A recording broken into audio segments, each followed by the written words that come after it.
This podcast is sponsored by Release Winery. Every wine tells a story. Each growing season, it's our goal to create an artisan Napa Valley wine of exceptional quality. Join us as the story of this ultra-limited wine continues. Learn more at releasewinery.com.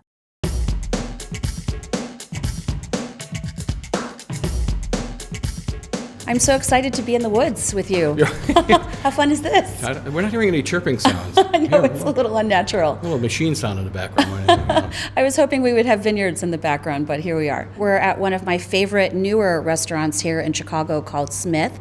A chef by the name of John Shields and his wife Karen Shields are going to be putting together an amazing menu to go along with 10 plus wines, all from Alsace, which will nicely reflect Alsace's demographic in terms of winemaking. They make about 90% white, and so when you see an Alsace section in a wine list, you expect to see a lot of white wines, and that's a good thing. I think the other thing, I think that Chef John and Karen are extraordinarily talented, and a lot of critics have said the same thing, but they have a little bit of an easier job today, because I think this is one of the regions that makes some of the most food-friendly wines in all the realm, in all the world.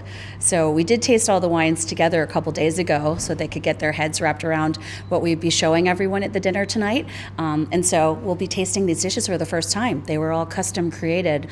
But they get an opportunity tonight. We chose the wines, so we get several of the varietals that are very well known in Alsace. So we're going to have a Cremant d'Alsace, which uses the traditional champagne grapes, those three, right? Chardonnay, Pinot Noir, and Pinot Meunier.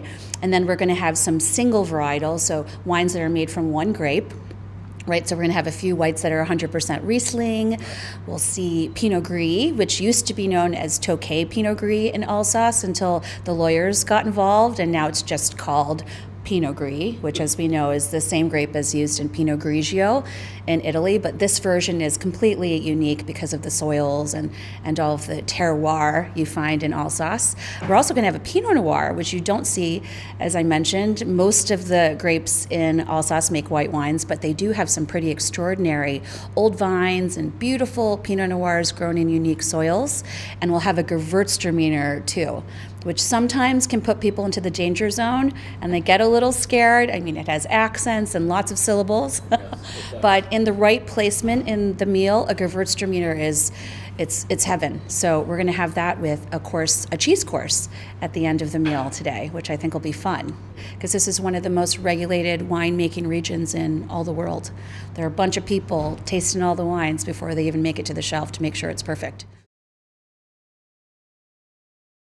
Both my parents emigrated from Taiwan to go to graduate school, and we're complete teetotalers. You might have read, the Asians are lacking a particular gene, which I think is a very important gene, and that's one that helps you to process alcohol. So there was virtually no alcohol in my home as I was growing up, let alone one lone bottle of brown wine that was up on the top shelf of the refrigerator, and it was a brand called Lancers, which not everybody remembers, but it was like a fizzy, pink, slightly sweet style wine, which I think from, the age where I was noticing what was in the refrigerator and what I couldn't reach, which I think was maybe age 4 until I was about 13, that same bottle sat up in the refrigerator. So, so it's a really funky blend. I don't think I ever, at that moment, tasted that bottle. There were bottles of Blue Nun around, all kinds of, the fun stuff from decades back. And I was never really into wine, but I really was into food. My mom had gone to culinary school in Taiwan, and so we had a great tradition of great dinner parties all the time, and I think that led me into the restaurant business, despite the fact that I was studying biochemistry at Rice University in Houston on my way to something very different.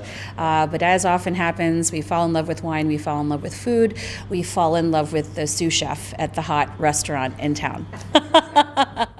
We love to drink, and I think there's a great component in learning about wine. And I always tell my friends, the one thing that I think makes wine so interesting and engaging and makes a lifetime of study and a lifetime of fun and a lifetime of enjoyment is that, it's not just about what's in the glass. There's a great geographical story like there is in Alsace. There's a great terroir story. There's a great geological story. There's a great history in all of these regions that we're drinking these great old school wines from, especially especially in old world regions. So it's like it never ends. If there's a subject you're interested in, you can tie that into wine somehow, feminism, whatever it is, and there's a wine angle. So, I fell in love with first the sous chef and then, wine and all the expensive wine books that I then filled my shelves with, and then my eventual move into restaurants instead of going further into, whatever it is. I thought I was going to be a research chemist or something along those lines. And I haven't turned back, and I haven't regretted a moment.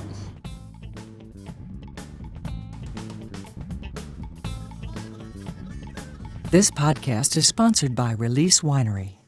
Every wine tells a story. Each growing season, it's our goal to create an artisan Napa Valley wine of exceptional quality. Join us as the story of this ultra-limited wine continues. Learn more at releasewinery.com.